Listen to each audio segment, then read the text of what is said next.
Baik, Assalamualaikum warahmatullahi wabarakatuh. Waalaikumsalam warahmatullahi wabarakatuh. Bagaimana kabarnya hari ini? Alhamdulillah luar biasa. Allahu Akbar, Ibu. Siapa saja teman kalian yang tidak hadir hari ini? Banyak, Ibu. Dahlia izin sakit, Ibu. Terus Sipa izin sakit juga, Ibu. Banyak yang sakit ya? Iya, Dani ada urusan keluarga, Ibu. Semoga yang sakit itu cepat sembuh ya. Iya, Ibu. Baik, sebelum kita melakukan pembelajaran kita hari ini, alangkah baiknya kita membaca doa terlebih dahulu agar pelajaran kita hari ini berjalan dengan lancar.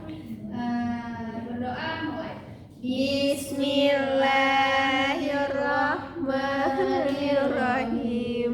Rabbi zidni ilman warzuqni fahman. Amin. Baik, langsung saja. Materi kita hari ini yaitu tentang adab bermedia sosial menurut Islam.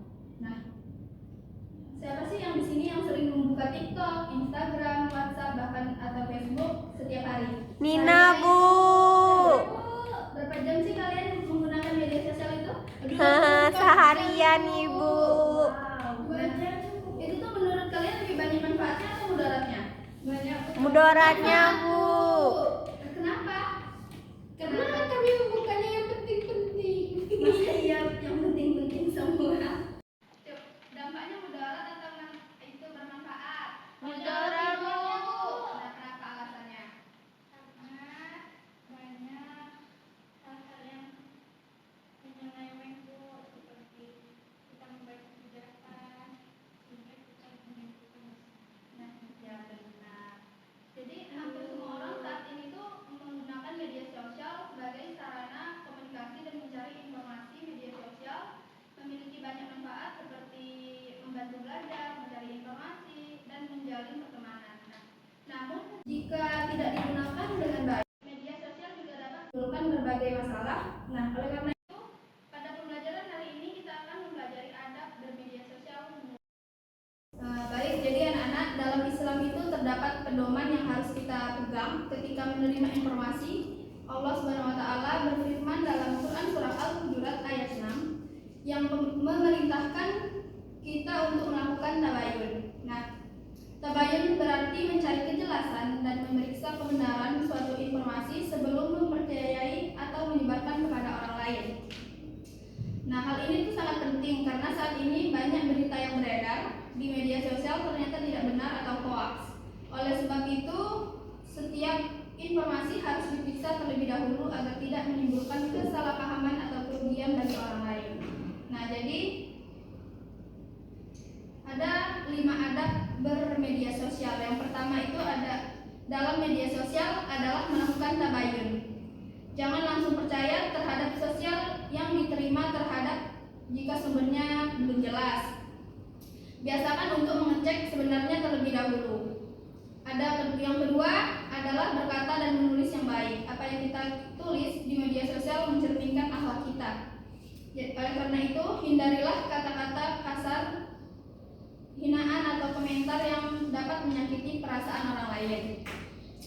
Kemudian sebagai orang muslim, kita dianjurkan untuk berbicara dan menulis dengan sopan, jujur, serta memberikan manfaat bagi orang lain. Kemudian yang ketiga, yaitu ketiga pada 5 itu adalah tidak menyebarkan hoaks atau berbohong. Menyebarkan informasi yang tidak benar dapat menyebabkan fitnah, perpecahan, dan kesalahpahaman. Nah, yang keempat adalah tidak menghina atau membuli orang lain. Media sosial bukan tempat untuk merendahkan atau mempermalukan seseorang. Jika melihat tindakan perundungan, kita seharusnya memberikan dukungan kepada korban dan mengingatkan pelakunya dengan cara yang baik.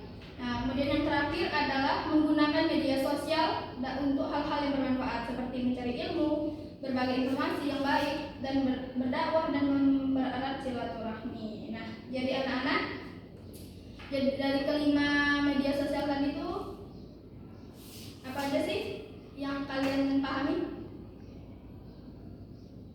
Jadi yang dapat kami pahami itu Kita itu intinya bermedia sosial itu boleh, tetapi kita harus melakukan tabayun terlebih dahulu supaya menghindari dosa jariah buat kita, merugikan orang lain, menyebarkan hoaks itu tidak boleh. Jadi gunakanlah sosial media itu untuk bermanfaat buat diri kita maupun orang lain.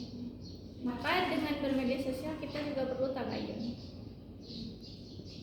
Ya, benar. Jadi Ibu tuh ingin mengetahui pemahaman kalian jika kalian menerima berita yang belum jelas, sebenarnya apa yang harus kalian lakukan? Melakukan tabayun terlebih dahulu sebelum menyebarkan berita, Ibu. Iya. Terus berkata dan menulis yang baik. Terus tidak menyebarkan hoaks dan tidak menghina atau membuli orang lain. Terus menggunakan media sosial untuk hal yang bermanfaat. Ya, benar. Nah, terus jika melihat teman dihina di media sosial, apakah kita boleh ikut menghina? Tidak. Kenapa? Karena itu termasuk membuli. Iya, benar. Jadi kesimpulan pelajaran kita hari ini yaitu media sosial merupakan sarana yang sangat bermanfaat apabila digunakan dengan bijak. Islam mengajarkan. Ya. Jadi Islam itu mengajarkan kita untuk selalu berhati-hati dalam menerima dan menyebarkan informasi, menjaga tutur kata, menghindar hoaks dan perundungan, serta memanfaatkan media sosial untuk hal-hal yang positif. Nah, jadi mari kita menjadi generasi yang cerdas, bijak dan berakhlak, mulia dan menggunakan media sosial. Jadi cuma itu materi yang dapat disampaikan hari ini. Kurang lebihnya Ibu mohon maaf.